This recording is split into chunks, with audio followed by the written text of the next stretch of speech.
Sidelines with Rob Browne. Talk sporty to me.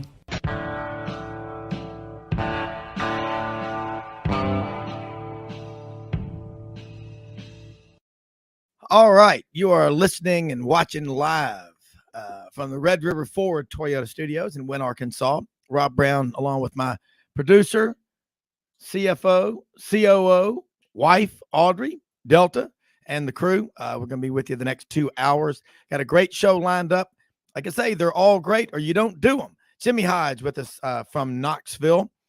First segment, Mitch Davis joins us, the MitchDavisShow.com over in Memphis, talking about Kentucky, Memphis, Sun Belt, college football, SEC. Second segment, we will be joined by Dan Mathews from the Southern Sports Today, the Chuck Oliver Show in Atlanta, executive producer, unabashed Astros fan. Segment number 3, top of hour number 2, Johnny Ballpark Franz joins us from Nashville, talking college football, the Heisman, over 13,000 interviews. The man has a library of football, basketball, and baseball that rivals the Library of Congress. In fact, I think it's better.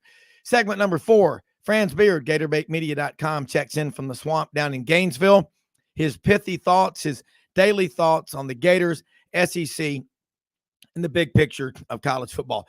Do us a favor. Follow us on Twitter at Sidelines_live. Follow us. We shall follow you. And subscribe to our Patreon page. Be a supporter of Sidelines. We love having people support the show as we grow. We're doing a lot. We are continuing to build this brand. We have done first year on the new format of 6 shows a week. We did over 300 shows that first year. So we are getting after it. This is not a casual way to spend our time. This is an obsession. I want to say hello to some great listeners down in Coweta County, Sharpsburg, Noonan, Sprayberry's Barbecue. I don't know how good it is now, but Lane Duggar, thanks for listening. Phil Thompson, Brian Keeter, great folks down there in Auburn. A lot of great listeners all over the place. And we're going to get right to it now. Mitch Davis, college football. The Cats and the Rebels played this past Saturday. It was a close game. It's not like Kentucky's going on the road to a fellow top 10 rival and getting beat 49-3. These Cats can play, and your takeaways from what happened and where the Cats go from here, because there are a lot of big games to go, especially in the Eastern Division. Yeah, so hats off to Ole Miss. They well prepared for Kentucky. They stopped Kentucky on all aspects. They blitzed a lot. They forced Will Levis out of the pocket. Levis had not seen a defensive unit like that all season. Shout out to Ole Miss. What a great win. What a great environment it was down there in Oxford. Going to be back there next Saturday to see your Auburn Tigers travel to Oxford and for an 11 a.m. kickoff, so it should be a lot of fun. But raucous environment. They got to the Kentucky offensive line.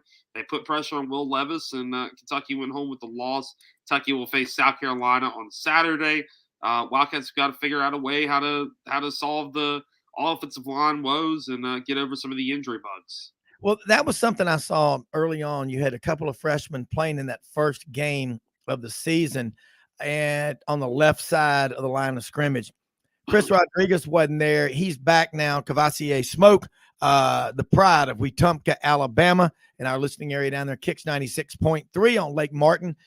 How much did it help having Chris Rodriguez? I mean, we know what he did, but him just being on the field, because he's one of the leaders of the team. He made a mistake. He paid for it. You move on. That's life.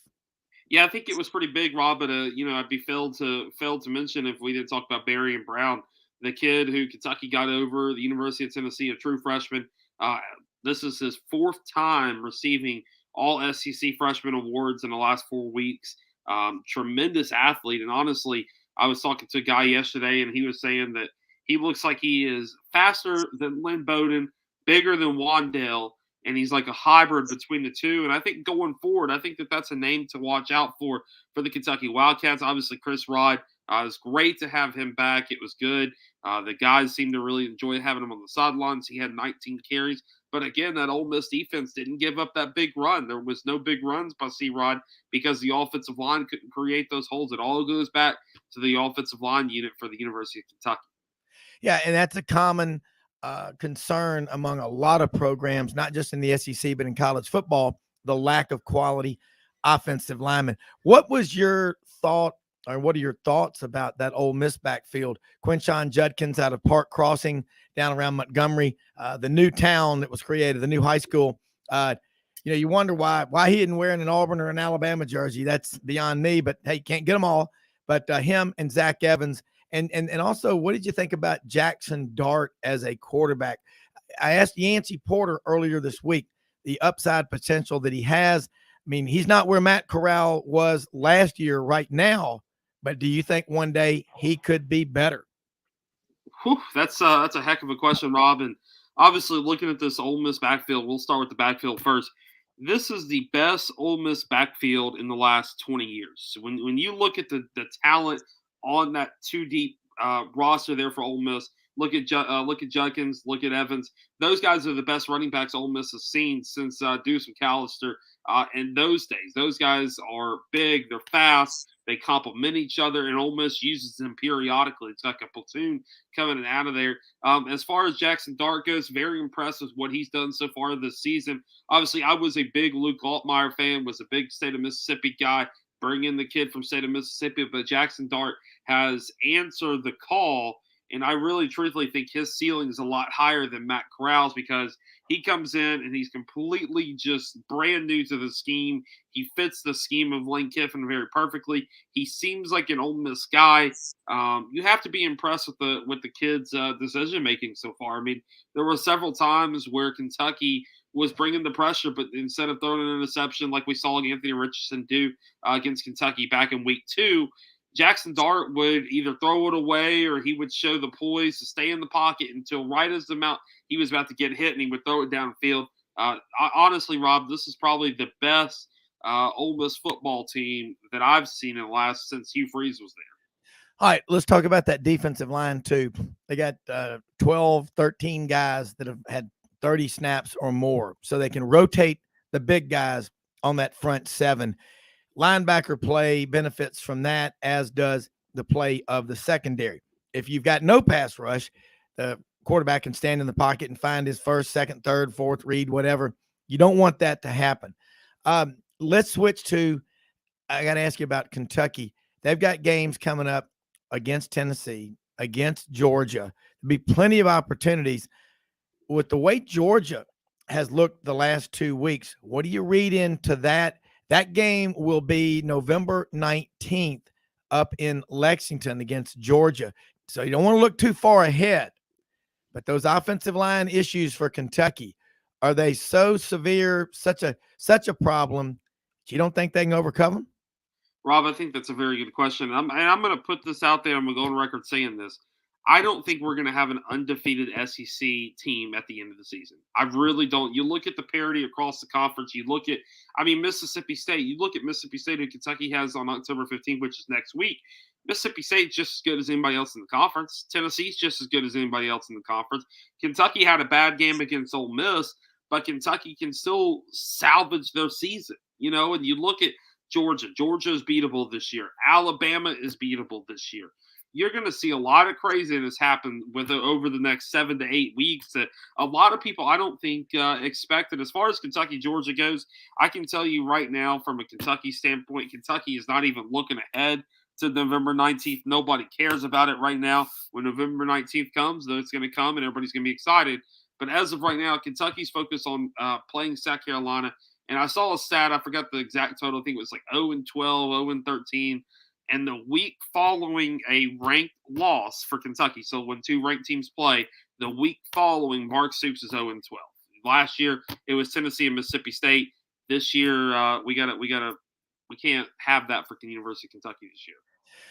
Basically, you're saying you can't let Ole Miss beat you 2 weeks in a row. Yeah. And South Carolina is going to be competitive. But Shane Beamer will have those guys ready.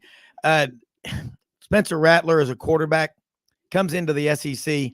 This is not the Big 12. Not that they don't play good football out there, but I've never been sold on him being the answer.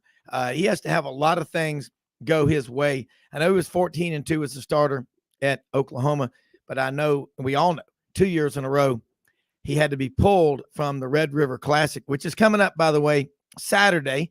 Special shout out to Ken Capps, Football Writers Association of America, Jimmy and Mitch. He will be on with us Saturday morning at 8 a.m. from the Texas State Fair, in between scarfing down, turkey legs and funnel cakes and all that great fair food. This will be his 39th consecutive appearance at the Red River Classic at the Cotton Bowl. Talk about consistency, maybe OCD, which I have, which is a good thing. It's going to be fun. But Mitch, another one before I go to Jimmy. You look at the big picture of the SEC. I ask this to everybody that has a background like you. You're a young True Grit journalist getting after it. SEC East, SEC West. Right now, which one's better? Ooh, Rob, you can put me on the spot there. That's what I'm paid to do.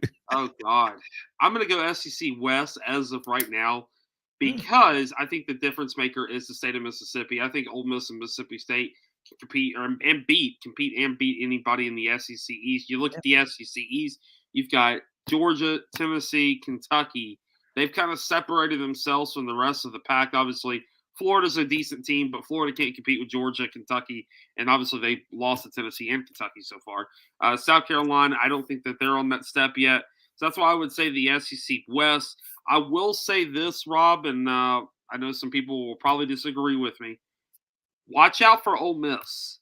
Watch out for Ole Miss. November 12th, they host the University of Alabama. The remaining schedule in between Alabama and now is very winnable for Ole Miss. They've got a road game against Vanderbilt on Saturday. Then they return home to place Auburn, who you and I know Auburn has had their struggles this season. They go on the road to play LSU, who is a depleted, not as good LSU team that can beat you, but they're not as good. Then they play Texas A&M October 29th. Those are all very winnable games. Then you set up for the bye week on November 5th. November 12th could very well be for the SEC West crown. Yeah, I agree. I mean, Arkansas was my choice as the second best team in the West. They lost that game to A&M, and they're kicking themselves because they let that one get away. Jimmy, I know you got some questions for Mitch. We got a few minutes before the break. Let's go. Get all these texts. Everybody says, let's go, and let's go. Well, I just wanted to, again, just give my observations on it. I thought Kentucky should have won the game. And really, it just came down to a bunch of, errors that really shouldn't have happened. I mean, the apparent go-ahead touchdown pass to Key with a minute left in the game. It resulted from the fact that, Kentucky does not run the hurry-up, no-huddle offense. And they tried to do it at the end of the game, and it was obvious they have not done it a lot in the game, and as a result, they didn't allow the slot receiver to get set for the required 1 second, and they got called for the illegal procedure penalty. And again, it was really unfortunate because I was really impressed with the way Kentucky played, and that they were able just to play a really hard-nosed, smash-mouth football. But then after that mistake, Levis, an experienced quarterback who Mel Kiper and Todd McShay see as no lower than the number 2 quarterback that will be picked in the upcoming draft, held the ball for as long as he did when he got sacked, fumbled, and lost the ball to end the game. I just couldn't believe that he could not feel the rush coming and waited so long to get hit and get sacked on the fumble. Now, on the previous possession, when he tried to make the first down on 4th and 1, I think that could very easily have been called targeting. And Kentucky would have had a Jimmy. And I'm still a little bitter about that one. That is sorry to interrupt, but just going to throw that out there. I've talked to SEC rules officials that I know from Twitter and all that, And the SEC should have put out a statement saying that was a blown call. But hats off to Ole Miss. I'm not going to make the excuse, but we got to get some consistency about targeting. Sorry about that, Jimmy. I had to throw that in there. No. That's perfectly fine. And the bigger problem I had with it was that they didn't even stop the game for the replay and the Birmingham corporate office to look at it. You've got to at least look at it, and they just went right on. And then you had Kentucky. Now it's a 50-yard field goal, and your kicker. I mean, he crushed the kick, but it was a wide left by the length of the football. I mean, he really hit it.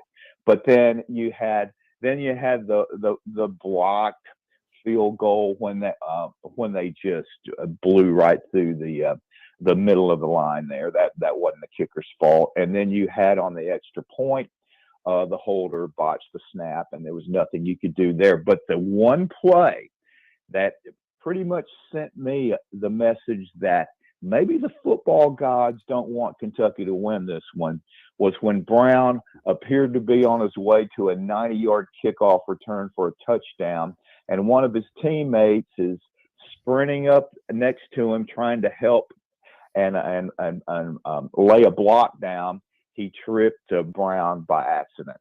And I'm going, you have got to be kidding me. Because that was very typical Kentucky football move. I've seen that my whole life, Jimmy. Yeah. Let's do this. Hey, guys, hold up. Jimmy, we're going to take a quick break. Hold your thoughts. Take a quick break with more great discussion. Mitch Davis, themitchdavisshow.com. Jimmy Hodge up in Knoxville. Rob Browne from Red River Ford Toyota in Wynne, Arkansas. Right back in 1 minute.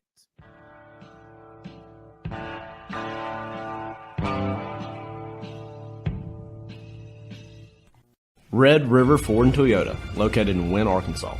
If you're in the market for a new or used car, truck, or SUV, call, go online, or drop by and see them.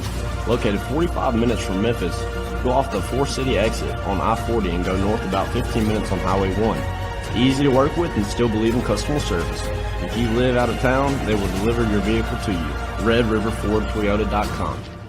Just see what they can do. Strengthen your seed zone this spring with quality tillage equipment from House Industries. Located in Cherry Valley, Arkansas, House Industries specializes in manufacturing superior equipment that will minimize your downtime and keep you working in the field. To ensure the highest quality control, all design, fabrication, and testing takes place in a 99,000 square foot manufacturing facility located right here in the heart of the Delta. Locate your nearest House equipment dealer online at houseindustriesinc.com. House Industries, breaking ground. Sidelines with Rob Browne. Talk sporty to me.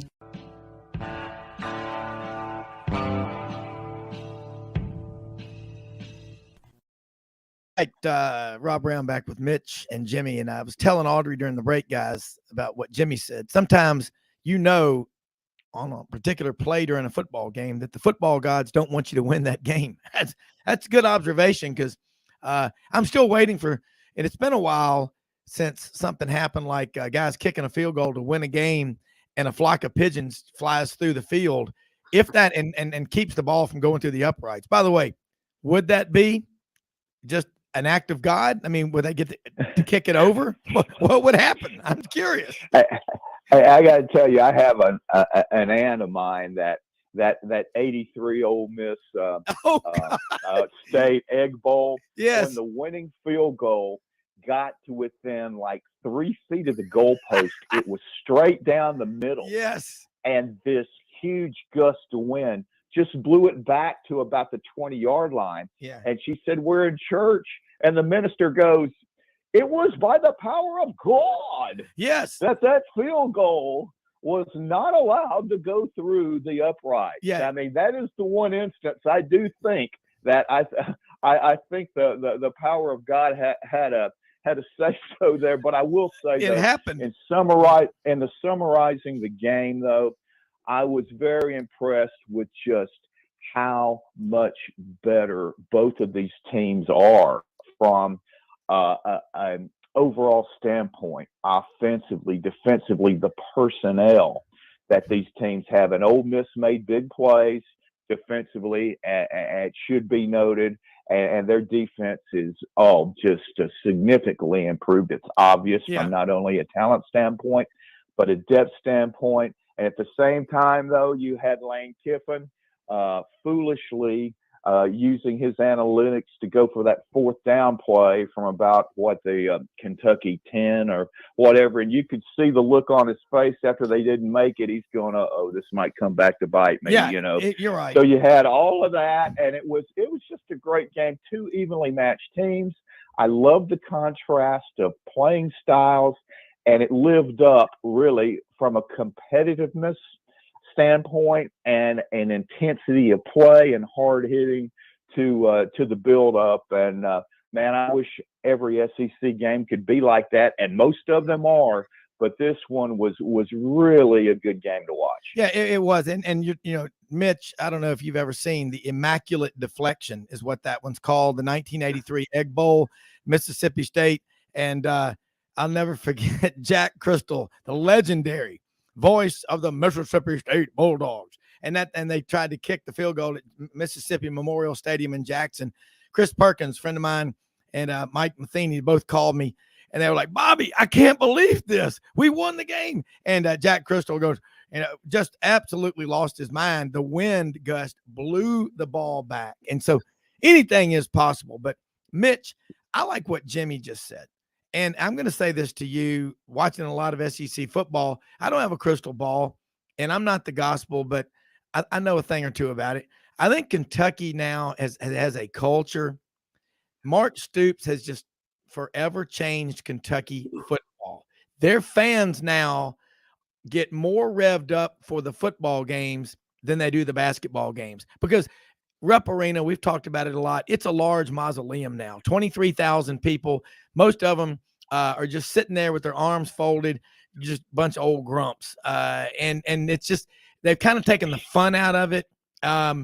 Kentucky football, they travel. I know Kentucky basketball does, but my God, the Big Blue Nation, Mitch, I'll let you go, but they stand out, man. I mean, everywhere you see Kentucky, that they all wear their blue, they've got their bourbon, and they are passionate people. Rob, that's the funny thing is I went down, I was down Friday night, met Paul Feinbaum, and by the way, Feinbaum is going to be coming on my show in the off season. Very nice guy. We were texting back and forth last night. Super nice guy. But as far as Kentucky fans, that's the one big takeaway that I have from the weekend. I was in the press box, which is on the opposite side of the visiting section in Vaught-Hemingway Stadium. Yeah. When you looked across that stadium, that other side of the stadium, that other sideline was 85% Kentucky fans. Okay. Ole Miss fans, in my mention, as much as I love the state of Mississippi, as much as I love Ole Miss and Mississippi State, they were in my mentions on Twitter saying, you're stupid, you're an idiot, But when I took the picture, and the SEC Network took their picture, you could definitely tell the difference in navy blue and Kentucky blue. You have to give credit to the 15,000 Kentucky fans that traveled down to Oxford. I know they had a great time. I know my 12 family members who went down had a great time, had a blast. It was nice to have them in Oxford this weekend. But, Rob, one thing I want to talk about before I get let go is Memphis football. I know that a lot of Tiger fans are down on Memphis right now. Memphis is 4-1. They're 4-1. They've got a massive opportunity on Friday night against Houston. A win over the Cougars, things could open up for the Tigers to play in the American Athletic Championship game come December 3rd. I agree with you. And I'll tell you something that fans do. Things don't go their way the first 3 or 4 games. They want to just write the season off. You can't do that. I mean, if you're a fan and you've got any brain gray matter in your head, okay, and I question a lot of people if they have anything up there. I think we have a lot of living brain donors in the last few years. We have a politician in office right now that has no brain dones. Yeah, absolutely. So I'll just say this. When you think about your season, just remember this. If you're going to go there, as my wife talks about, because she loves kids, and she used to say, with the pout face, spreading the dreary wearies all over the place, I promise you this. Recruits see it. They pick up on it. They read it on the message boards. And I'm telling you right now, most of these gloom and doom negative people that are out there, woe is me, these self-loathing, miserable people, they're not your season ticket holders. They're not your donors. They're not even in the stands at the games, okay? They're living in the basement out back of their parents' house, or they inherited some money in the Lucky Sperm Club or something. But they're not the people that support your school. And I'm saying this, if your team is struggling, just remember this. If you're going to call them your family, okay, all right, would you walk out on your 6-year-old kid's game because they were losing 43-7 in basketball? Hell no, you wouldn't. And if your parents did that, they need to turn in their parent card, okay? And that's the thing, Rob. Memphis Look, is I don't like losing it. You know that. I'm just saying, support them and just get through it. And you gotta and then fix it. But I promise you, it's not going to get better if the recruits see all that. I mean, and it's not like recruits are going to decide because you lose a game, they're not coming. They've lost games before. They're looking at the atmosphere and the people around, and they hear what you say. Yeah, and the thing about it is, Rob, Memphis is 4-1. I know They're exactly. 4-1, and they the only crowd that's coming, the highest crowd has been 23,000. I don't get it. I get that sometimes people don't feel like the Liberty Bowl is safe, whatever. But this team is 4-1. They're in first place in the American Athletic Conference, and I was talking to and I got to get off here in a couple minutes, but I was talking to Commissioner Mike Arisco of the American Athletic yesterday. I had him on the podcast and going to drop that on Friday. Got a lot of great information out of him.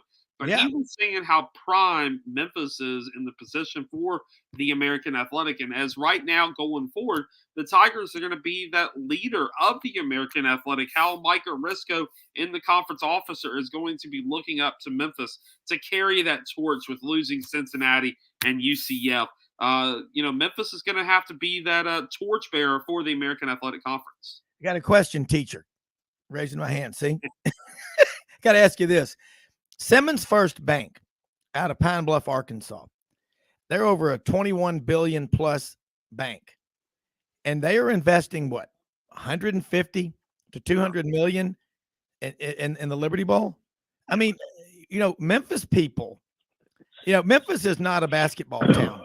They still have bigger crowds for every football game. Basketball, football pays for basketball. I love basketball, but Memphis has a real problem. They've got a large portion of the population that just supports Tiger basketball. You've got to support football, basketball, baseball. You know what?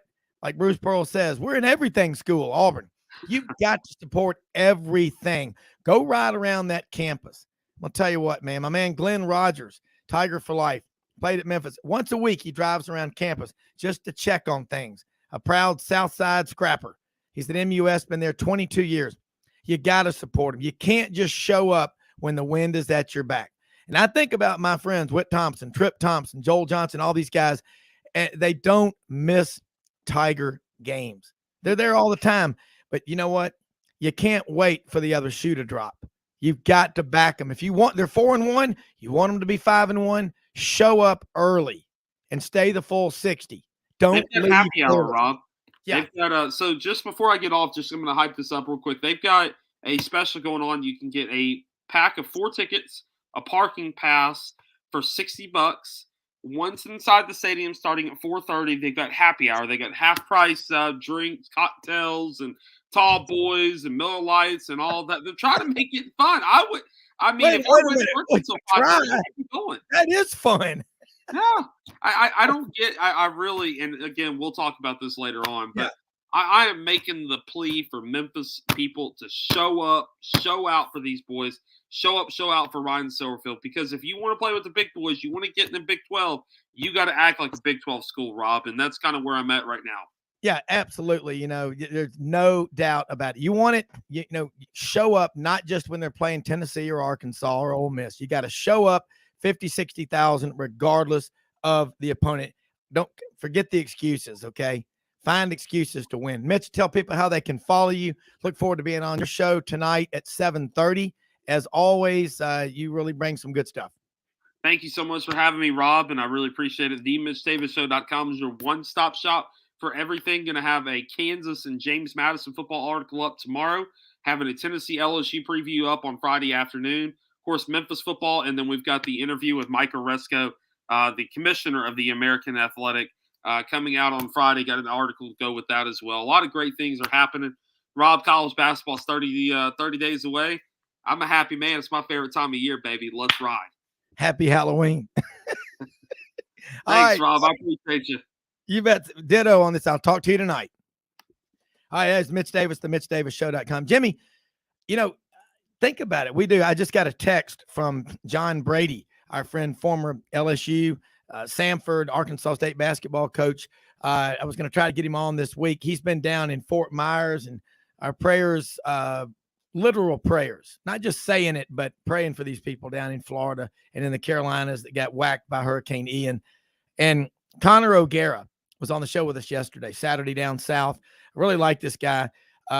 Said the best way to help the people in Florida is to contribute to the Red Cross. And, they're going to need a lot of help. I mean, and I'm looking forward to when we do have John Brady on with us, we can talk about what is happening down there in South Florida. But I mean, it is just an absolute, like a bomb went off down there. And, but anyway, John Brady, because I'm looking forward to talking some college basketball, and there's just a lot of stuff going on right now. You've got basketball practices and scrimmages and all that stuff coming up.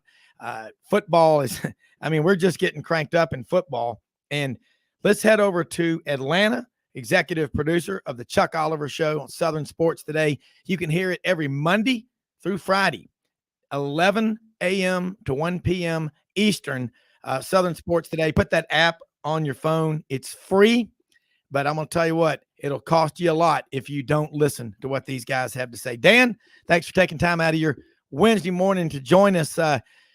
Georgia fans, I got to ask you this. What are they saying? What's the talk over in Atlanta, which is ground zero for college football, that in Birmingham, really in America? 2 struggles in a row. Now they got Auburn coming in this Saturday. Renewal of the Deep South's oldest rivalry. A lot of angles right there, but let's talk some college football.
We got about a minute before we go to a break. Dan, I want to ask you too, looking at the SEC West, LSU gets a win. Would you ever think they could go win at Auburn with 5 yards total passing in the second half?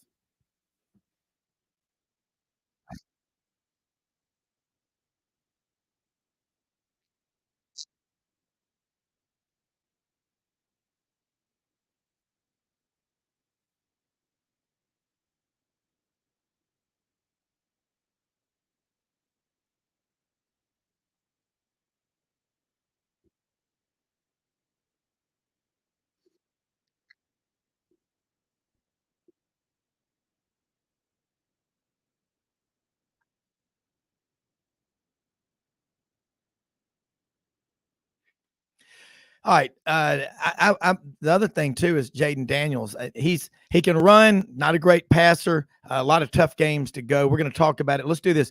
Take a quick break. Dan Mathews again with us over in Atlanta, 680 and Southern Sports Today with Chuck Oliver, executive producer. Jimmy Hodge up in Knoxville, and we're going to come back and again talk more college football after this 1 minute timeout.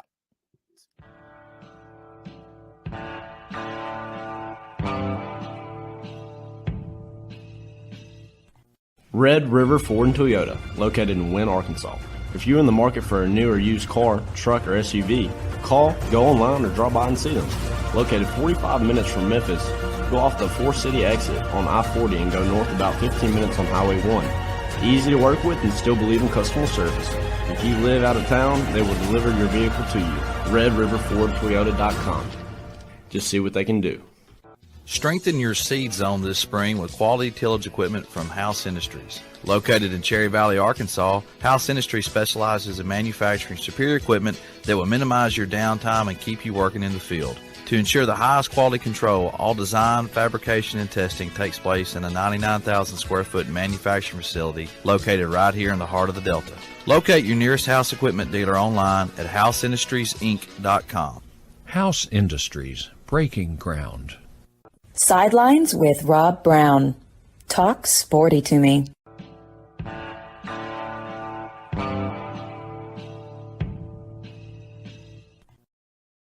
All right, Rob Browne back with Dan Mathews and Jimmy.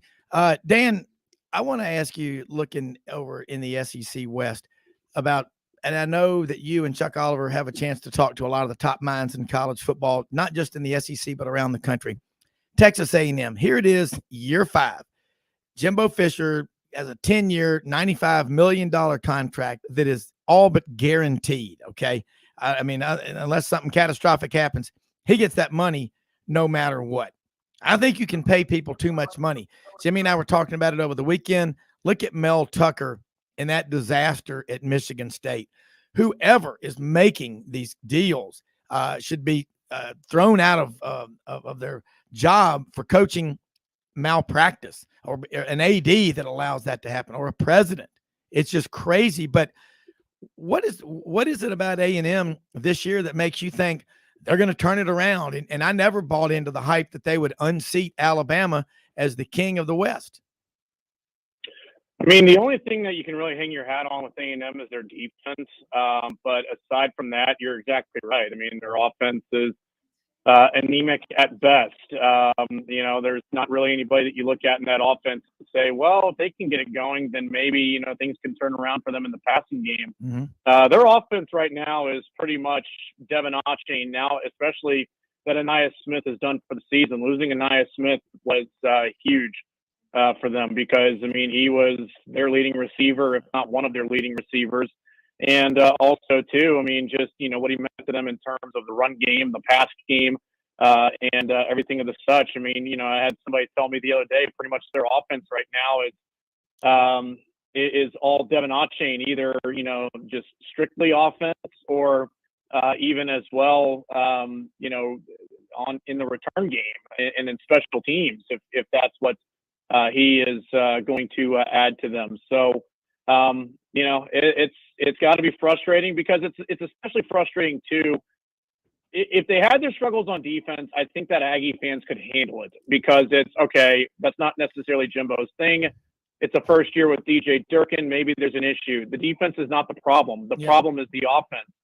So that's the frustration that people have with Jimbo because it's kind of like Paul Johnson when he was at Georgia Tech and he would say, oh, well, we're not very good at running the option. And Georgia Tech fans didn't really take that excuse very well because they were like, well, wait a minute, coach, isn't that what you're supposed to be about? Like you're supposed to be, Mr. Option Attack and you're not really showing us that right now. So I think all of those things built into it just shows kind of the frustration that they have. Dan, all right, looking now at another program that I just kind of watch out for him. And Jimmy's been on this, and a lot of people have. Mike Leach, year 3, Mississippi State. Zach Arnett in the defense. The running game's better. Will Rogers in his 3rd year at Mississippi State. and they just laid the wood to A&M, 42-24. And like I said, that score could have been a lot worse. Is Mississippi, that state, having another 2014 type episode when they on that October 4th of 2014, probably the greatest day in Mississippi college football history. Early in the day, A&M went to Starkville and State pounded them. Later that day, Ole Miss beats Alabama 23-17, ranked number 1 at the Vault. You just sense it coming. And Jimmy, and a lot of people have talked about it. I know you just got a few minutes before you got to go, but going into year 3, the expectations were pretty high, and they're probably saying, hey, that bad quarter against LSU in Baton Rouge is the only reason we're not undefeated. And I'm beginning to think that this Mississippi State team is really good. Yeah, they are. And that's the thing, too, is that, I think you got to give credit to the other side as well. Is, after the Florida State game, as usually is the case, whenever you don't make to people's proper first impression, then they write you off and just say, well, you're not very good, so we're not really going to pay attention to you.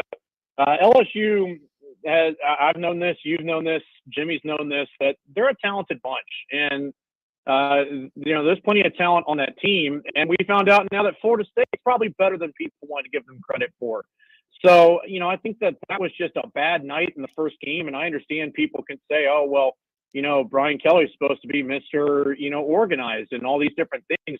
You're dealing with 18, 19, 20-year-old kids. I mean, you can be the most organized coach in the world and still not know what type of results or effort you're going to get from those guys.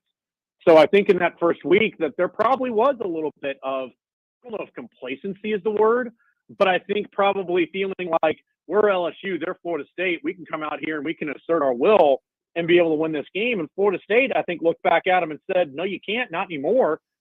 We got a good quarterback in Jordan Travis, and we got a good edge rusher in Jared Burris and Jamie Robinson in the back end. I mean, we got good players on this side of the ball. So, that game went the way it did. So I think LSU's shown you they've got talent. I mean, I think also, too, this weekend, I was surprised when I looked at the betting line for LSU Tennessee. I thought that Tennessee would be like a touchdown favorite, maybe even a little bit more, like 8 or something like that. I looked at it and I saw 3. That must mean that Vegas is not very confident in Tennessee's defense. And, if it's a 3-point favorite for them, I think it's basically a push in terms of how they see it going this weekend. So, Brian Kelly, I mean, I think that's very much what he was talking about with the passing game. I understand Jaden Daniels was a little banged up last week against Auburn, and he was the week before as well against New Mexico. I guess that's something he's just going to have to work through. But if LSU is able to get their offense going, I think they got plenty enough defense to be able to steal that one from Tennessee on Saturday. Yeah, and I'm going to tell you right now, Tennessee's defense, that is exactly it. Look what happened to them late. They're way ahead of Florida, and that thing went down to a Hail Mary away from Florida stealing the victory. And Tennessee looked so good early, but that is definitely their problem, is the defense. That's why that line is what it is. One more quick one. Georgia Tech last week got rid of Todd Stansberry, the AD, Jeff Collins, the head football coach. A lot of people in Atlanta, friends of mine, tell me that Georgia Tech boosters have grown so tired of the cluster over there that they're not giving. Who's the right choice, in your opinion, to be the new head coach there that'll get the Georgia Tech fans back in the stands and writing the big checks? There's so many different names. I mean, that's an easy question, isn't it? The name that I think should be at the top of their list for head coach is Dale McGee, the running backs coach at Georgia. I think that he's somebody that's got outstanding recruiting ties here in the state because of his time coaching at Columbus Carver, as well as he's shown you just how dynamic of a recruiter he is. Now, it is easier to recruit to Georgia than it is to Georgia Tech. I understand that. But at the same time, though, too, I think that with those relationships and with his eye for talent, he's somebody that could probably get you, back in the competition here pretty soon. So I've seen a lot of different names. I mean, somebody else threw out Bronco Mendenhall. I am a massive Bronco Mendenhall fan, but I've also seen Bronco Mendenhall tied to Colorado and Arizona State. And of course, too, he being from Utah, he probably would like to skew back towards the western part of the U.S. So maybe that would be a possibility there as well.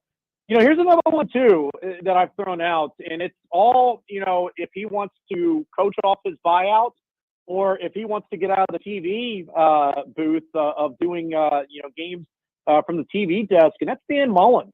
You've had offensive issues. He's somebody that's shown you that he can win with, not as superior talent, and he can develop players. And he's got a good quarterback already. That is, of course, if Jeff Sims decides to stay. So he's got that at his disposal as well. I also think that he's really just enjoying TV, and he lives here in the area in Lake Oconee as well. So, I think that if nothing else, give him a call and see what his interest level is. So I think the options are aplenty. Notice I didn't name Dion. I just don't think that it's an interest for Dion. I think that I understand it's Atlanta. It's all these different things. I just don't think the money's going to be there. And as I've told people all along, I just think there's going to be a better job out there that's going to be an opportunity afforded to Dion. Yeah, interesting. And look, I know you got a hard out at 45 after. Tell people again how they can follow you and your Twitter handle, and let's do this again next week. And thanks so much for your time. Yeah, follow us at Chuck Oliver Show on Twitter. Follow me at Dan Mathews, ATL1CN Mathews. And yeah, guys, it's always great to catch up with you. We'll talk soon. All right, thanks so much. All right, Jimmy, I got to ask you, the name Dell McGee. We all know he went to Baker High School in Columbus, played at Auburn. He's been on the staff there kind of as an analyst or whatever. I don't know, he's got some kind of hard feelings against Gus and Auburn, and he's been at Georgia. He coached at Columbus. Carver won some state championships, was a great high school coach. He is really doing well at Georgia. I'll tell you one thing. I know he tried really hard last year, pulling up in the driveway to Tank's mother's house over there in Hoganville, trying to get Tank Bigsby to transfer to Georgia last year. Yeah, Dan's right. It's a lot easier to recruit to Georgia than it is Georgia Tech. Everybody's got to take calculus. We all know that. But Dell McGee's never been a head coach. He's always been an assistant. You take a running back coach to be a head coach. The last time I remember that at Georgia, Ray Goff, God love him, he's a good man. He was a running backs coach. That usually means you're the best recruiter. And Dell McGee's the best recruiter at Georgia. How does that translate to being a head coach? I don't know. I'm not saying that because he isn't. He's got to have. Do you want to take an assistant who's never been even a coordinator and make him a head coach? That's the concern I have. Well, first of all, the head coaching opening there isn't even a point of discussion right now because they declared last week that they were going to hire the AD first. And the AD is going to play a huge role in who the next head coach is going to be. So until the new AD is named, all the speculation and all the names, they really don't mean anything, because by knowing who the AD is, that'll give a lot of people most likely a much better idea on who realistic candidates could be. But I've said all along, I think Jamie Chadwell at Coastal Carolina checks a lot of boxes, because even though the Paul Johnson style was very unique, it was successful for quite a few seasons there. And Chadwell runs that spread option offense, but yet he features a dual threat quarterback who gives you a very effective passing game. And that offense has been very successful. It's just kind of an updated version of what Paul Johnson ran. And I just think it would fit well at Tech. But again, we just won't know anything, I think, until an AD gets named, because so many of these, well, virtually almost all of the candidates, except for what Dan mentioned with Dan Mullen and a couple of guys that are analysts on TV or work in network studios, except for a couple of those guys, I think all the prime candidates are currently coaching at other schools right now. So everybody's just going to have to wait. And then again, I think Tech needs to act sooner rather than later, though, in filling that AD spot so they can really get moving on filling that head coaching vacancy. Well, the December signing period is why everybody's getting rid of coaches in the 3rd, 4th, 5th week of the season. You don't have a choice. You've got to get out there and be out front. And then whoever you're negotiating with, they're trying to coach their team.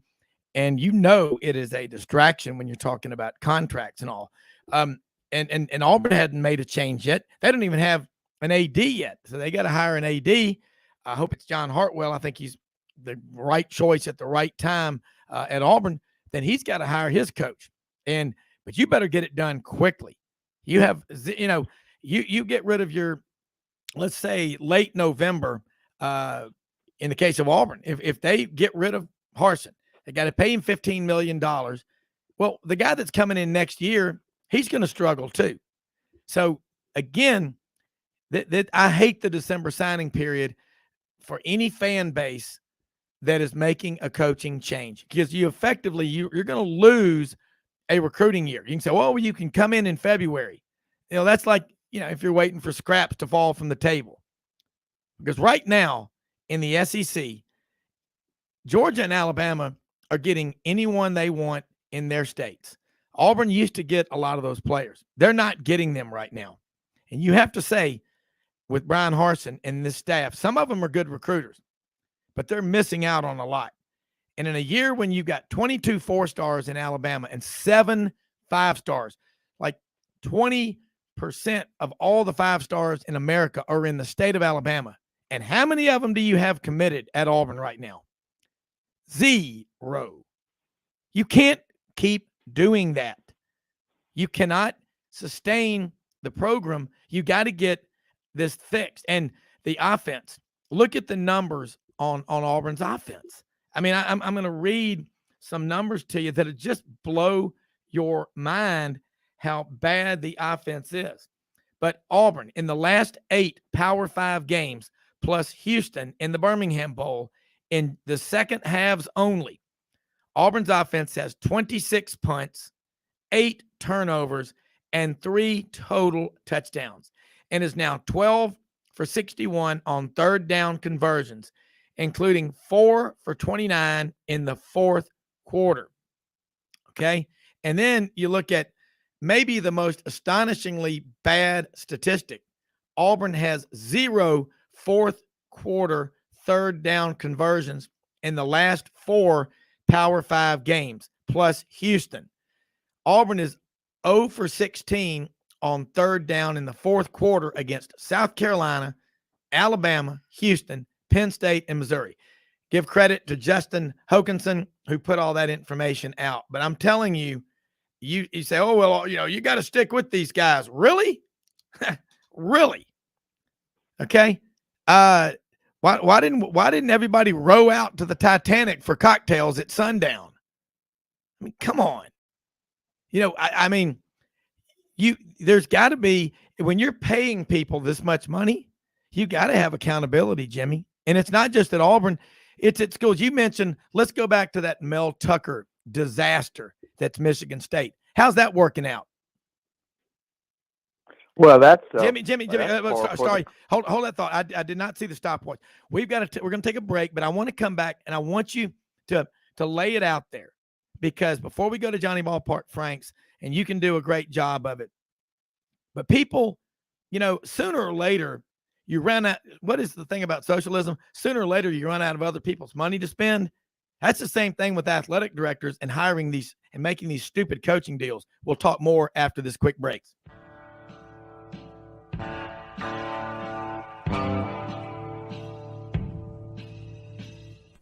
Red River Ford and Toyota, located in Wynne, Arkansas. If you're in the market for a new or used car, truck, or SUV, call, go online, or drop by and see them. Located 45 minutes from Memphis, go off the 4-city exit on I-40 and go north about 15 minutes on Highway 1. Easy to work with and still believe in customer service. If you live out of town, they will deliver your vehicle to you. RedRiverFordToyota.com. Just see what they can do. Strengthen your seed zone this spring with quality tillage equipment from House Industries. Located in Cherry Valley, Arkansas, House Industries specializes in manufacturing superior equipment that will minimize your downtime and keep you working in the field. To ensure the highest quality control, all design, fabrication, and testing takes place in a 99,000 square foot manufacturing facility located right here in the heart of the Delta. Locate your nearest House equipment dealer online at houseindustriesinc.com. House Industries, breaking ground. Sidelines with Rob Browne. Talk sporty to me.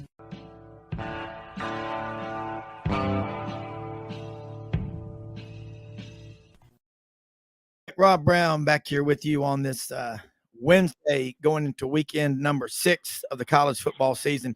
I want to read, Jimmy, before I go to you, interesting comment from one of our listeners. I'm trying to see who this is from. This is from Merle Haggard. Merle from Madison, Alabama. Merle says, and I read this directly, maybe these kids today should take the attitude of, I'm going to earn my spot, earn in all caps my education, earn in all caps my income. Don't transfer because, quote, I deserve better. But how do we change how they were raised? Great question by Merle Haggard from Madison, Alabama. Wow. I can't say it any better than that. But Jimmy, let's get back.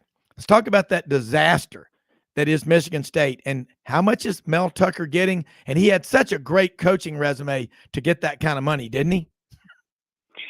Yeah, and Michigan State administrators have a history of making stupid decisions. So this is just a continue.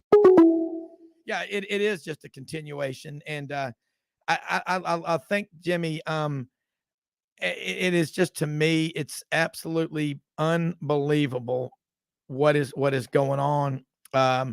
And looking at the big picture, how do you sustain it with what they're doing, the kind of mistakes they're making at places like Michigan State? And it's again, it's not just at Michigan State.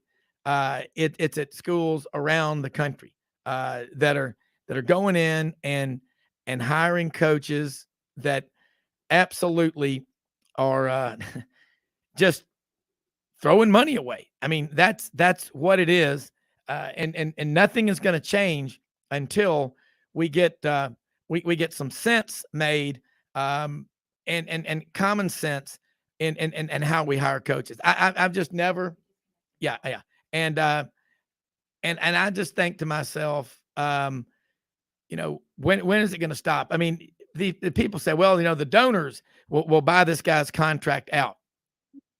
Well, you go and you go do that. All right. You're going to keep telling your donors, send us more money so we can buy out another coach in 2 years.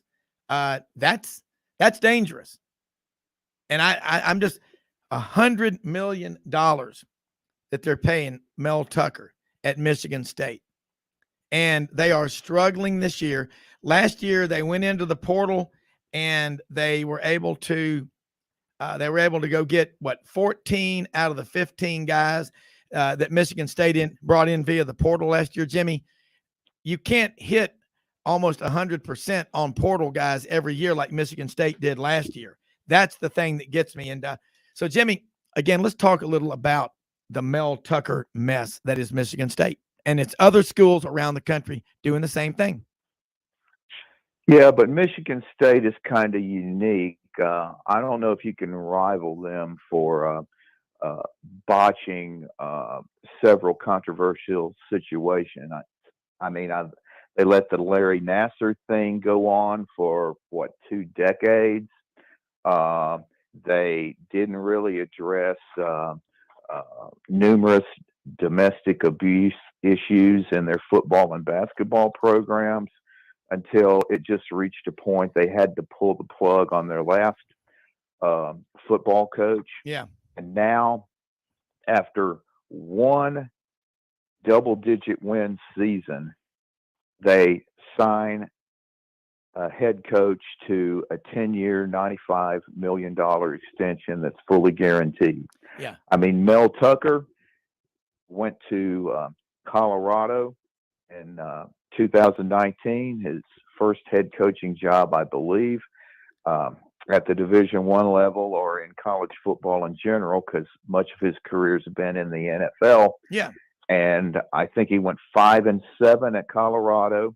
And then during the pandemic year, 2020 at Michigan State, went 2-5.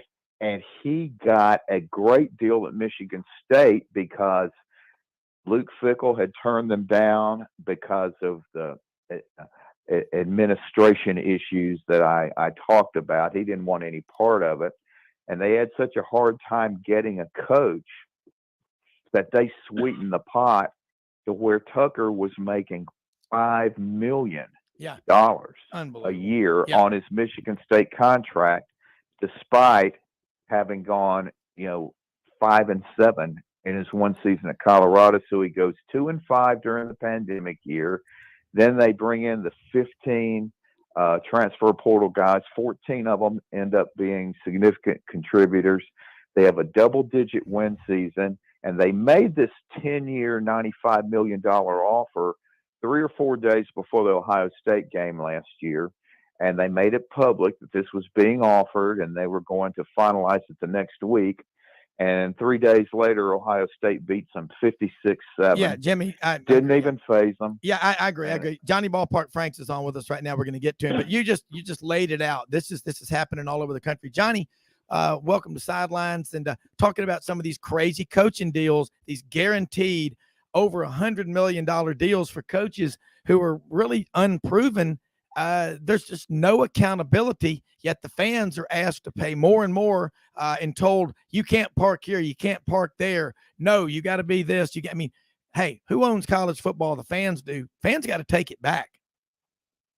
I'm not going to disagree with that. Look, the salaries are where they are. And they're not going down anytime soon. And the interesting thing about this, a good example is like this week, Texas A&M taking on Alabama and Tuscaloosa.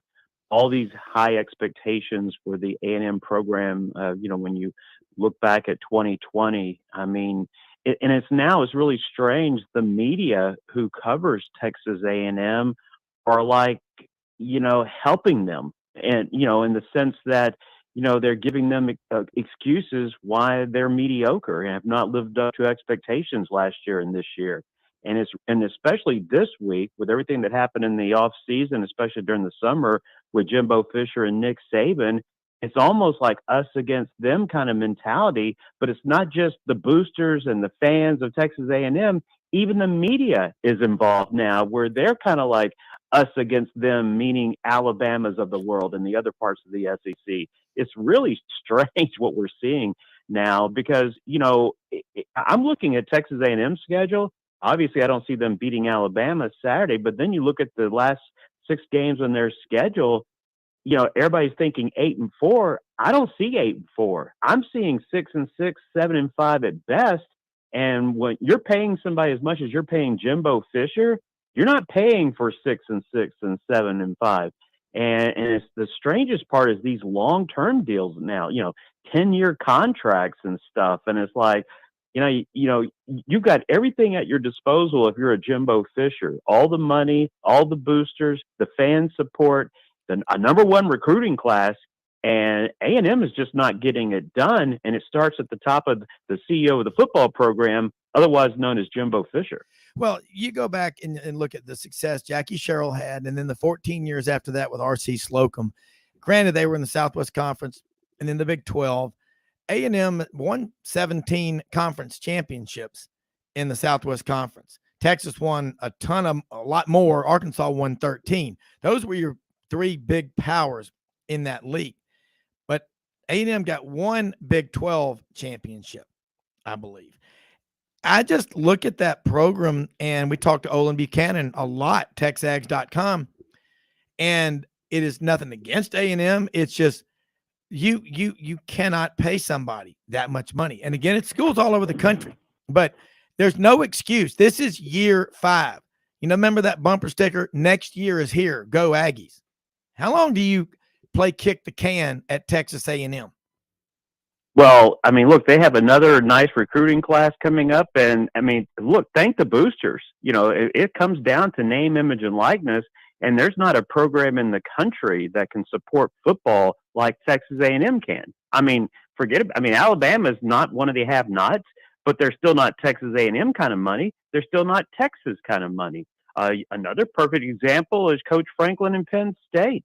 I mean, this is a team, when you're paying somebody as much as they're paying Coach Franklin, you better be in the hunt for a college football playoff spot year in and year out. And they're not there. You know, when you think Big Ten, are you thinking Penn State immediately? No, you're thinking Ohio State. You're thinking Michigan, and then everybody else.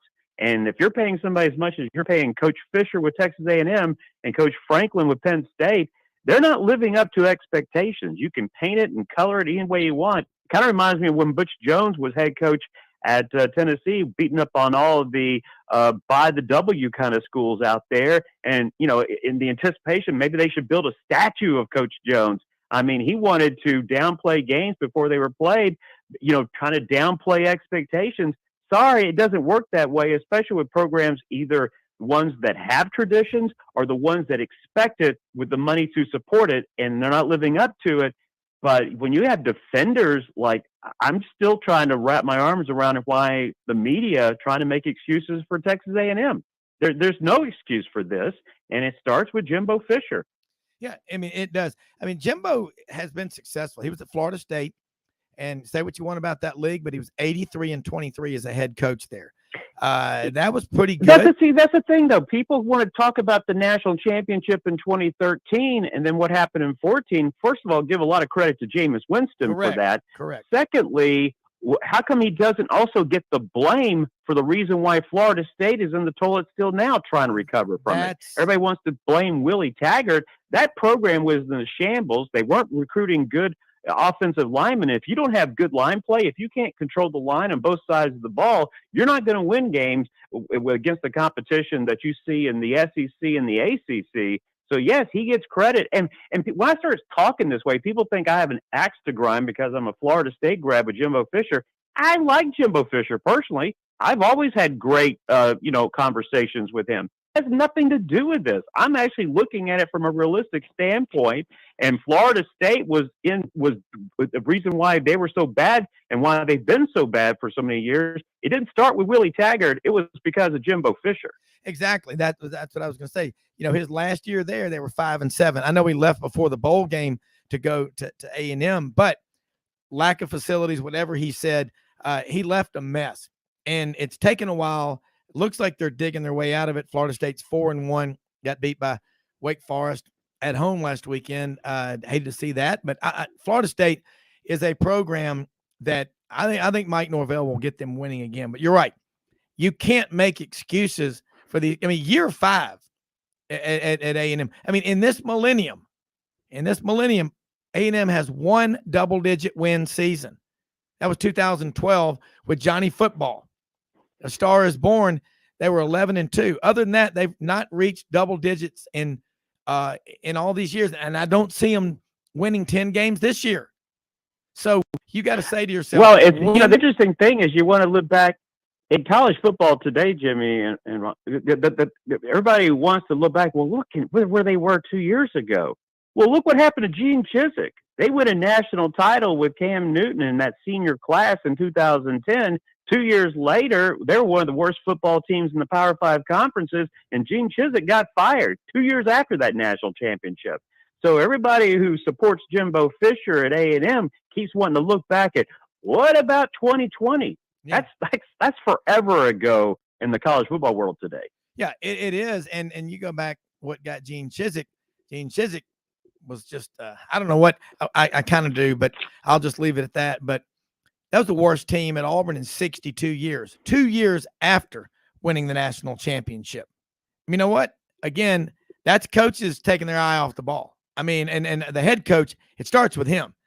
It's not about you. It's about the players, about the school, about taking care of your assistant coaches and letting them coach. There's a lot of things, but yeah, personally, I mean, it's hard not to like Jimbo Fisher. Some people don't, but you have every, it's like this in sales.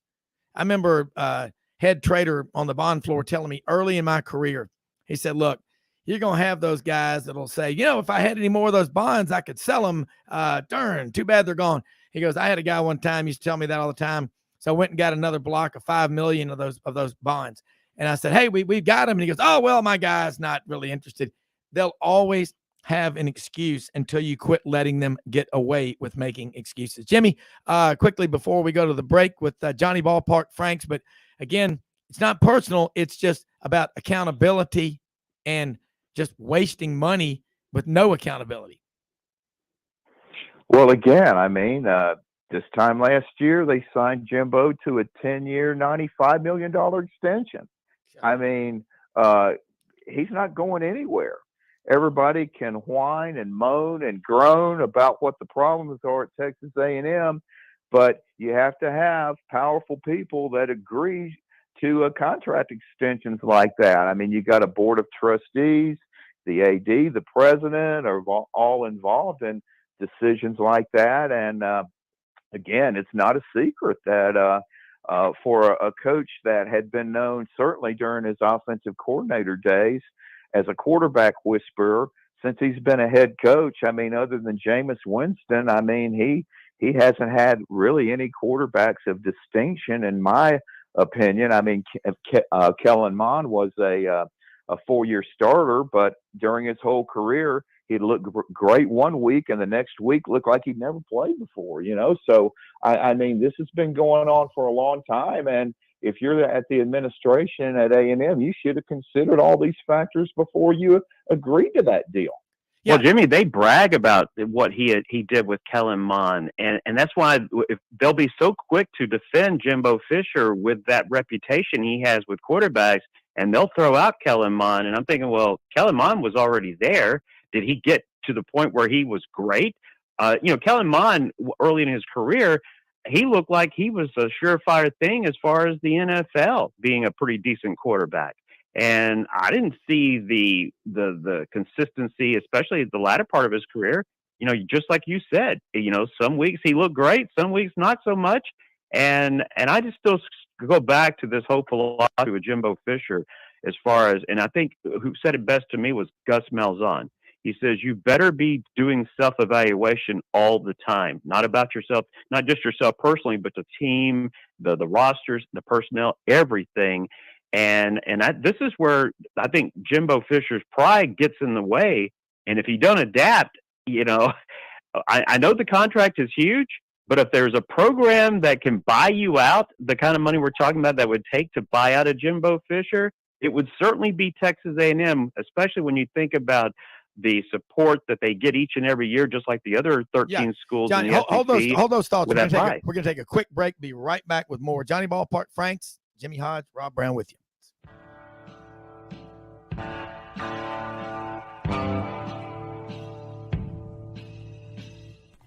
Red River Ford and Toyota, located in Wynne, Arkansas. If you're in the market for a new or used car, truck, or SUV, call, go online, or drop by and see them. Located 45 minutes from Memphis, go off the 4-city exit on I-40 and go north about 15 minutes on Highway 1. Easy to work with and still believe in customer service. If you live out of town, they will deliver your vehicle to you. RedRiverFordToyota.com. Just see what they can do. Strengthen your seed zone this spring with quality tillage equipment from House Industries. Located in Cherry Valley, Arkansas, House Industries specializes in manufacturing superior equipment that will minimize your downtime and keep you working in the field. To ensure the highest quality control, all design, fabrication, and testing takes place in a 99,000 square foot manufacturing facility located right here in the heart of the Delta. Locate your nearest House equipment dealer online at houseindustriesinc.com. House Industries, breaking ground. Sidelines with Rob Browne. Talk sporty to me.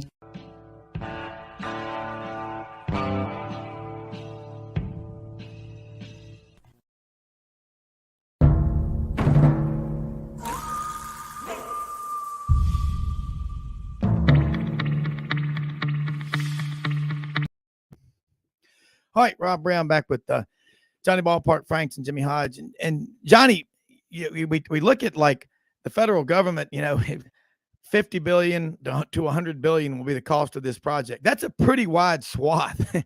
So, and you look at a school like Texas A&M, and they do brag about how much money they have, and then they go spend it, in my opinion, foolishly. Any school should be.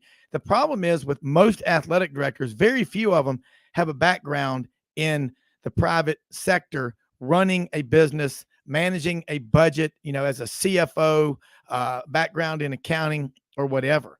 And those schools that do have a athletic director with a sound mind, but then again, you've got boosters that put pressure on presidents to force these hirings. There's a lot of things at play, aren't there? Oh, absolutely. And Jimbo Fisher, I mean, obviously they like him there at College Station. He's great with the media. Like I said, I've always had wonderful interactions with him, even going back to his days at Florida State as the head coach in waiting.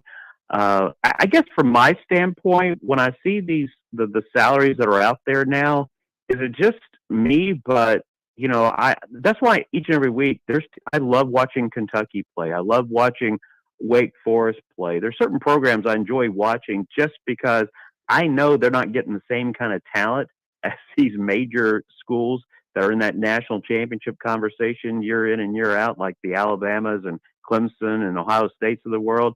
I love just watching them play. And like, I was really disappointed with Kentucky, knowing that they should have beat Ole Miss on Saturday, but finding ways to lose a game like that. But I look at what Wake Forest is doing, the fact that they don't get 4 stars, 5 stars. And yet, like last year, 11-win season, they've been a consistent top 25 team now for the past couple of years. They're always good for 7 or 8 wins a year under Dave Clawson. I love stories like that in the college football world. So if you're going to be taking contracts like that, no one forced Jimbo Fisher to sign a 10-year, $95 million deal. But if you're going to sign contracts like that, is it just me? But I expect coaches and programs to live up to that. Yeah. Well, in the private sector, you would be fired in a New York second if you didn't produce. But I'll tell you, a fan base that has a lot of fun is Ole Miss. I mean, they are there. They've always had a lot of fun. And when you're a school like Alabama or Georgia, and not too long ago, Auburn, where you have tremendous success, then you stumble. It's hard, but we've got a lot of fans. And again, I don't think these are your season ticket holders, your donors, that are the most miserable people out there. I mean, they're still the fans that I saw at the Auburn LSU game. There were just 50,000 people outside tailgating during the game, with 90,000 inside. So there are different groups, subsets of fans out there, but I'm with you. That's why I say we need college football to be good, Jimmy and Johnny, all over the country. And how much fun are the people? No, granted, I know if Kansas goes 12-0 this year, the earth may slip off its axis, but still next year, if they don't win a bunch of games, the fans won't always be this. But right now, it's like puppy love, man. I mean, well, do you ever catch the Pac-12 games? I'm one of those that starts early on Saturday morning and I stay up late. And so on any given Saturday, I'll catch anywhere from 10 to 12 football games. And so if you're a student athlete and you can play anywhere you want in the country, yeah. And I'm looking at the excitement, even, watching Auburn on Saturday. Yeah. The excitement as far as the fans are concerned. Correct. They're in it, right? Yeah. And then you catch one of those late games on the West Coast. I mean, here's USC. Every reason in the world why you should be excited if you're a fan or you went to school at USC, and you look at the fans in the stands and it's like, gosh, that is so boring. Everybody has a hand in it. If you want to be a top college football program in the country, it starts with the fans too. The fans have to generate that excitement as well. Yeah. And really, football stadiums on game day are giant shareholders meetings. If you're buying a ticket, if you're giving money like IPTAY at Clemson, that populist movement, which is so critically important to college athletics, you want things to go well. And I mean, the fans do own college football. These contracts, Jimmy, are so out of whack. We've got a few more minutes with Johnny, but I want to throw some quick questions to you and Johnny real quick. Like, 20-second answers. Johnny, how much longer will it be? 5 years, 10 years before an AD says no more of this nonsense? I don't know where it'll be, but you think it's going to happen and they start lowering the salaries? I think you get to the point where you get the half and half, where you have football programs where you even have student athletes not even going, they're not even students. They just represent the school on a football field. And then you have the ones that are actually true student athletes. I think you're going to have a division of the 131 FBS teams out there, where you got ones that are playing big time college football, and then you have the ones that is just a part of the entire college education and the college experience. Jimmy, quickly.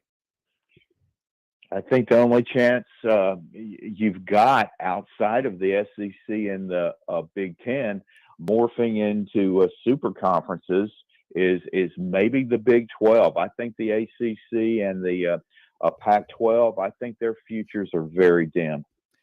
All right, Johnny, here's another one.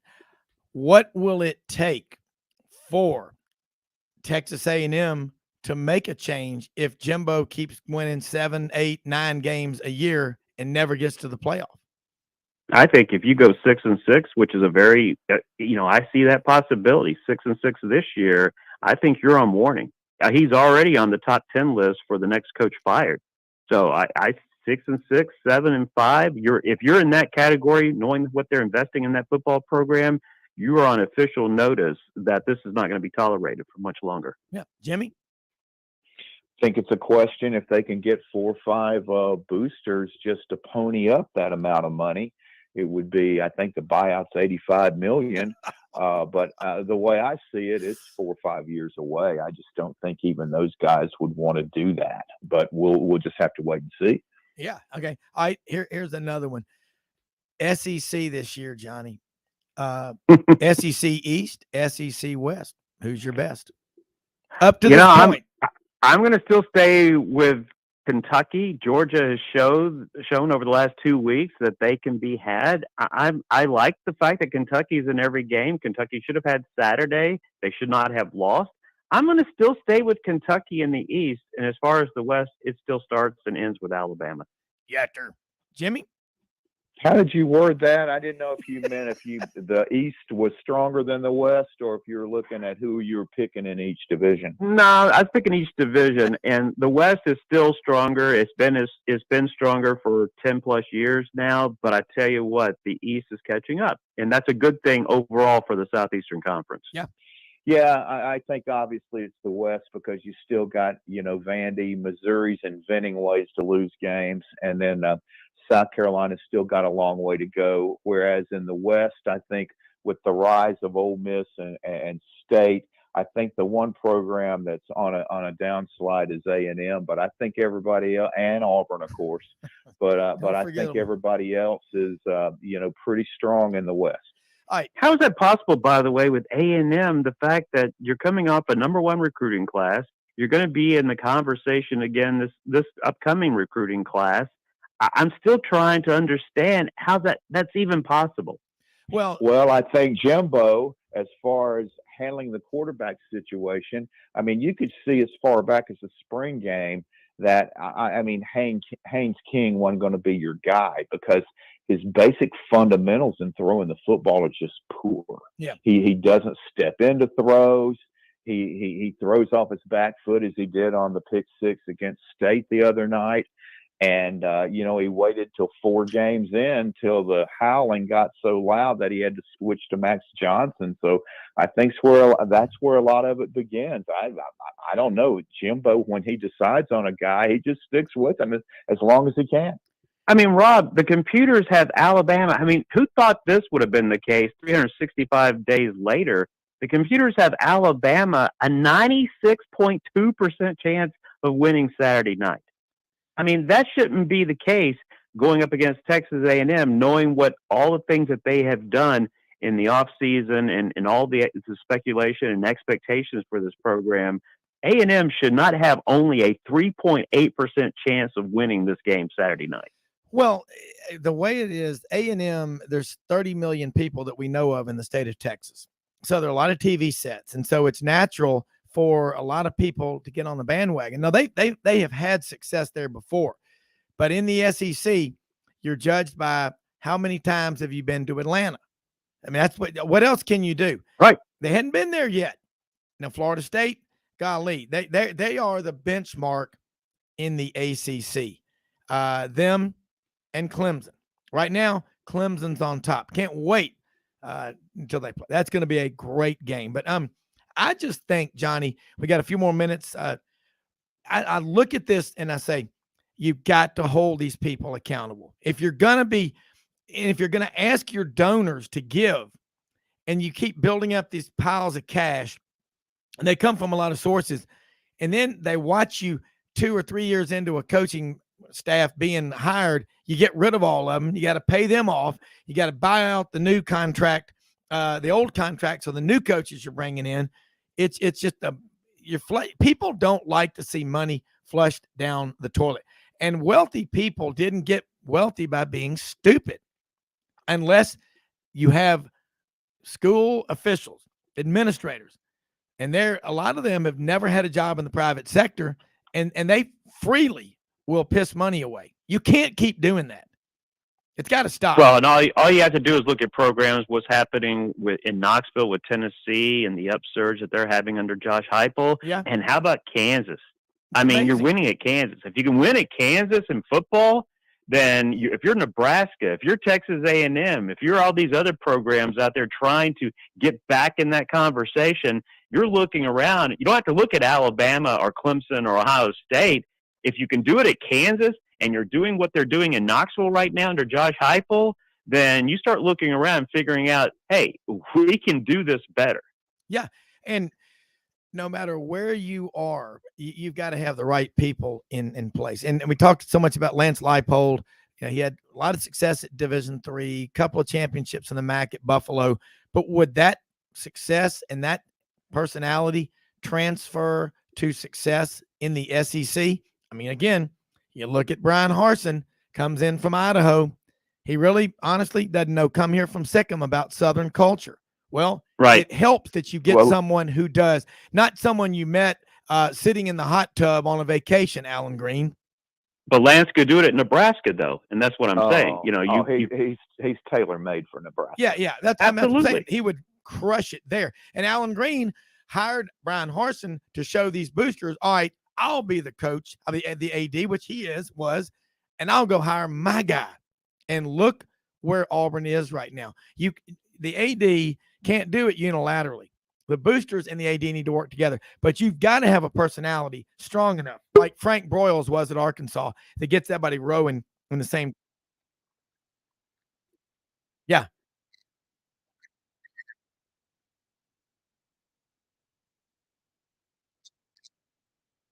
Yeah, I was. Yeah.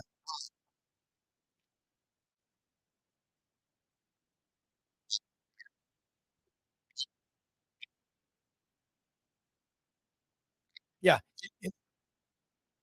It does. Johnny, listen, man, we've got a good Franz Beard's on with us. Let people know how they can follow you and keep up with you, because you put out great content, and your Twitter handle and that archive, that treasure vault of interviews.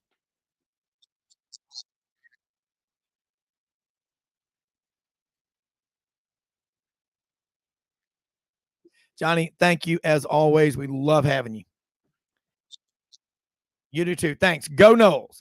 All right. I shouldn't have said that with Franz Beard coming on GatorbaitMedia.com. I just got punched through the phone, or through StreamYard here on the video. Franz Beard, GatorbaitMedia.com. Affably known as the Iron Duke, Franz Beard. Franz, first off, your daily thoughts, your pithy thoughts, all of your thoughts. We're waiting to hear from you here on this edition of Sidelines Wednesday. It's already October 5th. We're getting ready for week 6 of college football. Halfway through, can you imagine? It seems like we just started and we're already halfway through. It's just going by way too fast. We've had 5 firings. We're probably going to have at least one more this week. I think that if Georgia blows the doors off Auburn, I think Brian Harsin will have to squeeze by for the next year or so on $18 million of buyout money.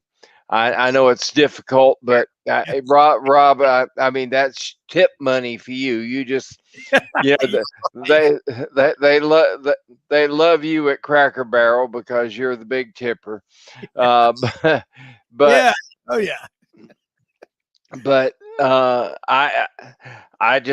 think he's as good as gone. But I don't think he'll be unemployed long. I think Colorado would be a great landing place for him. Arizona State would be a great landing place for him, and there's going to be a few other spots. He won't be unemployed long. Problem is he came here. He wasn't the first choice. People weren't happy when he was a choice. They wanted somebody that has SEC ties, and he has none. And when they fired Alan Green, that kind of sealed the fate. He was a goner, and so I think that of course, the way George is playing, Auburn's liable to upset him this weekend, and that's going to upset the fire Brian Harsin apple cart in a big way. Well, you wonder, Alabama and Georgia are going, let's just let them play us close to give their fans enough hope that they keep this guy around. I mean, I'm being serious when I say that, because Georgia and Alabama fans will tell you Brian Harsin can flat out coach. Y'all got you a winner. You've got the right guy there. You need to keep this guy here. I just got a meme from somebody of Mo, Larry, and Curly, the Three Stooges, with the wing tee, and saying Auburn's offense draws inspiration from these guys. I mean, it's kind of scary. Well, we may be going back to the wing tee with these offenses. Everything recycles in football. We're running, the spread we're running now is nothing more than single wing football with wide receivers. Franz, hold those thoughts. We're going to take a quick timeout because you are about to knock the ball out of the park. Braves clinched last night, by the way. Braves clinched. And Pat Cornelius just said they hadn't lost a series at home this year. Unbelievable. We'll be right back to talk more football after this.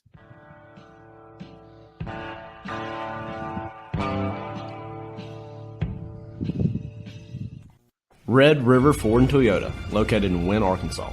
If you're in the market for a new or used car, truck, or SUV, call, go online, or drop by and see them. Located 45 minutes from Memphis, go off the 4-city exit on I-40 and go north about 15 minutes on Highway 1. Easy to work with and still believe in customer service. If you live out of town, they will deliver your vehicle to you. RedRiverFordToyota.com. Just see what they can do. Strengthen your seed zone this spring with quality tillage equipment from House Industries. Located in Cherry Valley, Arkansas, House Industries specializes in manufacturing superior equipment that will minimize your downtime and keep you working in the field. To ensure the highest quality control, all design, fabrication, and testing takes place in a 99,000 square foot manufacturing facility located right here in the heart of the Delta. Locate your nearest House equipment dealer online at houseindustriesinc.com. House Industries, breaking ground. Sidelines with Rob Browne. Talk sporty to me.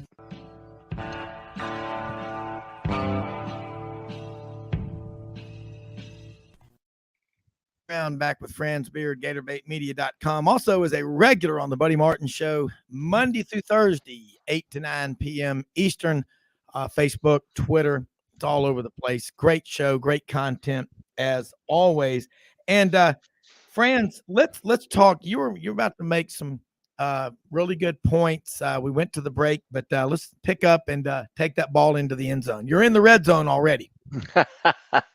Well, you look at this. We're halfway through a football season. We don't have a super team yet, I don't think, and we may not have one this year. I think everybody's looking for one. We don't have one. We've got issues everywhere. Georgia's got issues. Alabama's got issues. Ohio State's in the Big Ten and +4. Yeah, actually +6. They can't count up there. Yeah. You got the Big 12 -2 and the Big 10 +6 now. It's a weird year. I keep waiting for something that resembles normal, but Rob, I'm kind of diverting a little bit here, but did you happen to see what's going on at SMU? SMU plays at UCF tonight, but they got 4 guys that said, okay, we're going to just quit right now and use this as a red shirt year and go in the transfer portal. That's disturbing to me because here's the thing. Wait till let's just say Western Wenatchee. Okay, go ahead. No, I was going to say, rewind, say that again. My head's spinning. About 4 guys at SMU did what? They quit and said this is going to be our red shirt year because you can play 4 games and then take a red shirt. Yeah. So they played 4 games. They're going to take a red shirt, and then they're going to enter the transfer portal. Now, let me give you a hypothetical, guys. Take them off scholarship immediately. Well, worse than that. Let me give you a hypothetical here. And tell me this could not happen, particularly with the brilliant leadership of the NCAA, which in its infinite wisdom doesn't do anything. Let's just make a hypothetical university. Western Wenatchee A&M, okay, out in Wenatchee, Washington. Yeah, sure. WWAMU, WAMU, okay? All right. Okay, the boys at WAMU have a coach that they don't like. Nobody likes him. But he's got a buyout that's kind of makes Auburn's look like chump change. He's got a Jimbo buyout, okay? And they hate him. They hate his guts. But they need to buy him out, but they don't have the money. So all these guys at Western Wenatchee who hate Coach Smith, let's just say his name is, decide, well, okay, we got 78 guys on scholarship. We got 5 who are on injured reserve for all practical purposes. They're not going to be able to play anymore this year because they're hurt. And so 30 guys, all of the underclassmen on the 2 deep decide we're going to take this as a red shirt and we're going to quit and we're going to go in the transfer portal. All of a sudden now Western Wenatchee has 43 scholarship players. Yeah. Can't play with 43 scholarship players. No, got to have 56, don't you? Yes, you do. Can you imagine? Okay, now think about that. People say, well, something like that couldn't happen. Well, yes, it could. We didn't see NIL coming where we'd have massive 20 guys transferring out at a school, which has happened. And let's see, Ole Miss has got 20 guys who have transferred in who are playing. I think for the second straight year, Michigan State has 20 plus transfers who are playing for them. And if you got 20 transfers playing for you, that means you had a whole boatload of them transferring out as well. The NCAA, in its infinite wisdom, never saw this coming. So I guarantee you the NCAA is ill prepared for this. And if you think that a school will not have a strike unless they do something, there will happen. And there's only one way that I think you can deal with it, Rob. And that is, okay, if you quit on your team without a legitimate reason and decide you're going to take a red shirt, let's say you're quitting just because you don't like your coach. Yeah. Then you do not get to get the freebie transfer. You got to sit an entire year. Yeah. It's the only way you're going to be able to do it. And I don't know if the NCAA's got guts enough to enact that legislation. Well, during the virus, everybody allowed everyone out there in the universe to come up with excuses and said, okay, that's okay. I don't want to offend you. Don't want to hurt your feelings. Get over it. We can't keep treading water as a country forever. How many times have you pulled up to a drive-thru at a fast food restaurant or any business? You take your pick anywhere. Due to staff shortages, we're only open till 5 instead of till 9 p.m. Okay? Think about this. I don't know how these people are making any money. I don't know where they're getting their money, but I bet they can vote. I'll just leave it at that. I'm going to tell you something right now. I always stay at the games, in this case, Auburn games, or any game I go to, the full 60 minutes, plus overtime if it goes there. You know what I'm doing? I'm backing my team because I expect them to play a full 60, but I'm also looking and watching to see who's still fighting out there and diving for for balls and making tackles and giving the extra effort, and who's quit. I'm already hearing some rumblings about players on different teams that are kind of shutting it down because things aren't going their way. Wait till you get married and have 3 or 4 kids in the house, bills to pay. You just going to quit, pull over to the side of the road because it's raining? That's why God gave us windshield wipers. And we can eat anything that comes out of the ground that ever ran, flew, swam, or crawled because we got hot sauce, okay? Ask all your Cajun friends down there in Louisiana. I love them. I love their food. People like Blake, Klein, Peter, Tanner Smith, Frank Duffy. You know, we have got to get them, you know, in America, we have got to get back on track. Allowing kids on a football team to tell you, I'm winding it down, just not going my way this year. I'm gonna pull over to the side of the road. I'm gonna quit. You are teaching them that it's okay to quit. And I've been told all my life by anyone and everyone that I've ever had an ounce of respect for, starting with my great parents, Bob and Shirley Browne. Anything in life worth having is worth fighting for. And if you quit out here now because this is too tough, you're going to quit everything tough the rest of your life. So you got to decide, are you going to quit? Because if you quit now, you're done. It'll become habitual. Or are you going to stay in the fight? You know what? Hey, what do you and Buddy say? Who owns college football? The networks do. That's who. No, the fans.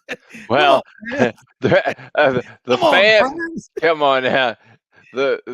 I'm convinced more and more that I'm more and more convinced. I realize that fans do have this, but you want to know something? The thing that keeps telling I keep coming back to is that the networks own it. You look at this. Florida, last week in Oxford, Mississippi, at 11 a.m., you got Ole Miss and Kentucky playing. 2 nationally ranked teams playing at 11 a.m. on a Saturday morning. That's wrong. I'm sorry, but that's wrong. And we got to get back to the point where you can have a football game and start it at 2:00 in the afternoon, which is what we used to grow up on. You played football. The game started at 2:00, 1:30 in some cases, but started at 2:00. But now the networks tell you when you're starting, when you're playing. Fans can't plan because guess what? Okay, I'm coming up from, let's say I'm coming to Auburn and I'm having to drive from Jonesville, Arkansas to go to Auburn. Yeah. That you've made that trip, I think, at least once. Yes. I love it. But do you leave on Friday? You used to be able you could drive like halfway. Maybe you drive halfway and get to Birmingham and say, I'll stay for the night. Then I'll get up Saturday morning and I'll get there and I'll tailgate with my buddies and meet up with people and everything like this. Now all of a sudden you may be starting at 11 a.m. Yeah. Okay. You've altered everything that's sacred to you about college football has been altered. And we're at that situation. We really are. Yeah. Franz, I'll tell you something. If I'm the new AD at Auburn or wherever, I'm going to make it clear to the fans with a message at my opening introductory press conference. I'm going to open up my arms and I'm going to say, hey, we're going to welcome y'all back. Because since 9/11, and I understand for security, a lot of that stuff was done, but since 9/11, every year, more has been taken away from the fans. You can't park here. You can't park there. You can't park there unless you're a bull gator or a super tiger or a super rebel, whatever. I understand you got to have money, but by God, these are state universities for the most part, with the exception of Vanderbilt. Okay. These are the people's schools. And I want to start, which I've always believed in, a populist movement by the fans. And you know what? I remember the 1:30 kickoff in college when every game wasn't on TV. They'd say, correct Jordan-Hare Stadium time is 1:00, 30 minutes before kickoff. Fans reminder, game football programs. Auburn Football Illustrated is on sale outside the stadium. Copies are $5. See the program sellers. They're everywhere. You know, Carl Stevens, the great legendary voice of Jordan Hare, who also did the South Central Bell, the Auburn Football Review with Coach Ralph Shug Jordan. Backs, run like a wild man turned to loose. You are the best football team in the Southeastern Conference. And, you know, you think about all the basics. Charlie Thornton, longtime SID at Alabama, on the Sunday, the Coach Bryant TV playback with a bag of Golden Flakes in a Coke up there, and Coach Bryant putting his hand in there going, "Hey, Golden Flakes, good potato chips there, Charlie." Hey, Coach Bryant, let's take a look at that Alabama game yesterday. Great crowd on hand. Everybody dressed in their Sunday and Saturday best to watch the Crimson Tide. Great play here by the Tide. Yeah, that's one of youngster down there in Geneva. Yeah, that good tackle there. I mean, it was just so much fun. And now we go. I love games. I love them being on TV. But you know what? You got a lot of people that watch so much football, they're not enjoying it. You know, they know the cost of everything, but the value of nothing. Well, here's the thing that's getting me about it is you can't get a ticket now unless you donate to the booster club, you know, and where you sit is going to be based on how much money you gave to the booster club. Yeah. You know, if you only gave $100 to the boosters and maybe that's all you can afford. Yeah. Guess what? If you happen to scrounge up all your money, save, bust open your kid's piggy bank and everything like that so you can get to the ball games, you may be sitting up in the nosebleed section where you got to pay for the oxygen. They say, instead of guys selling Coca-Cola, they got guys giving snorts of oxygen, to you because you're so far up. Do you know that if you are sitting at the highest level in the north end zone at Ben Hill Griffin Stadium, it is like watching a football game from a 12-story building. Yeah, it is. And you know what? I'll tell you, if you've got a lot of money, more power to you. That's what I do. I manage people's money as a financial advisor. I've been doing it 31 plus years. But you know what? If I made a $50 million or $100 million gift to Auburn, if I had that kind of money, I would say, I'm not doing this so I can sit in a luxury box. Quite honestly, I don't like, I've sat in those things. I'd rather be out in the stands with the fans, and I think that's more fun.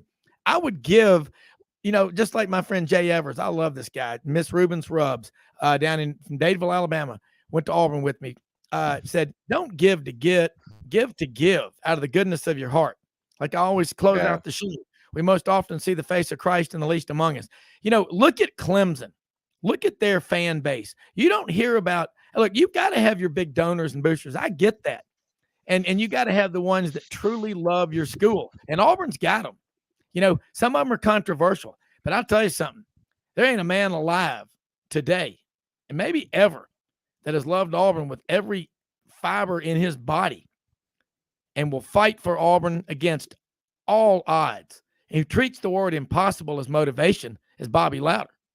Whatever you say about it, but that man truly, Ralph Jordan Jr., you think about that. Auburn's got a lot of great boosters, but you've also got people that truly love the school and stood up against the powers that be that said, you are never moving that game out of Birmingham. Well, the only thing we need to decide at this meeting, gentlemen, is will the December 2nd, 1989 Iron Bowl at Jordan Hare Stadium be a day game or a night game? Exactly. Yeah, that's what you got to love about your Lion of Pangier, your Lion of Auburn, your boosters. You think about when you all hooked us up with Ward Pell for that segment we did last spring. That's solid gold with that lady. I can't wait to meet her in person. But she said, as only she could say it in that accent of hers, Charlie went down and met with Mr. Ben Hill Griffin on a Sunday afternoon at his house. And they just sat there for several hours. They weren't talking about football and money. They were eating swamp cabbage, just talking about life. about coming up through tough times and overcoming adversity. At the end of that conversation, what did Ben Hill Griffin give to Charlie Pell to take back to Gainesville? What do you call that? For tip money for Ben Hill Griffin, it was like $4 million. That was all. Yeah. Ben Hill Griffin was. You just brought up one of the most interesting people. We got about 45 seconds left, but I mean, that is what you do. It's about life. I love that story, but go ahead. Ben Hill Griffin was, Galen Hall had been fired, and Bill Arnsparger wanted to hire Mike Archer, and Ben Hill Griffin sat in Bill Arnsparger's office, and he told Bill Arnsparger, he says, Bill, he said, Steve Spurrier is going to be the football coach here next year. You do not have to be the athletic director. Hey, look, we've run out of time. That is a great way to end this show. Great show as always. Jimmy Hodge, Johnny Ballpark, Franz, Mitch Davis, Dan Mathews, Franz Beard. Hey, support the Red Cross. Help the people in Florida and the Carolinas. God bless you. God bless America. See you tomorrow. We are out of here.